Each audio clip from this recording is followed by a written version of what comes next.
Canada और China पर US president की ओर से टैरिफ के ऐलान के बाद से इंडिया पर सबकी नजर बनी हुई है। दरअसल भारत उन देशों की सूची में शामिल है जिन्हें 2 अप्रैल के बाद से रेसिप्रोकल टैरिफ का सामना करना होगा। ऐसे में हाई इंपोर्ट टैक्सेस का सीधा मतलब है कि अब इंडियन प्रोडक्ट्स यहाँ महंगे होंगे, जिससे हमारा एक्सपोर्ट कम होगा। अगर आंकड़ों पर नजर डालें तो यूएस में हमारा एक्सपोर्ट 77.51 बिलियन डॉलर है, जो कि 2030 तक बायलैटरल ट्रेड 500 बिलियन डॉलर करने का टारगेट रखा गया है।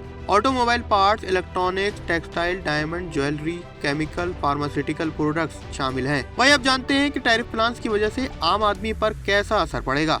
दरअसल अगर एक्सपोर्ट्स गिरेगा तो डॉलर महंगा होगा, यानी कि देश में इन्फ्लेशन बढ़ेगा। इसके अलावा सप्लाई चेन डिस्ट्रप्शन की वजह से कई अहम चीजें महंगी होंगी। इसमें कई ऐसी मशीन्स और इम्पोर्ट प्रोडक्ट्स हैं जो कि महंगे होंगे। तीसरा इफेक्ट है हमारे शेयर बाजार पर देखने को मिलेगा, क्योंकि कई सारी कंपनीज यूएस में अपने प्रोडक्ट्स और सर्विसेज एक्सपोर्ट करती हैं। तो जब टैरिफ का ऐलान होगा तो इन कंपनीज का बिजनेस कम होगा, जिसका सीधा असर इनके शेयर परफॉर्मेंस पर भी देखने को मिलेगा। वहीं आंकड़ों के मुताबिक यूएस इंडिया का दूसरा सबसे बड़ा ट्रेडिंग पार्टनर है। साथ ही ट्रेड सरप्लस की वजह से इंडिया के लिए ये एक अहम पार्टनर बना हुआ है।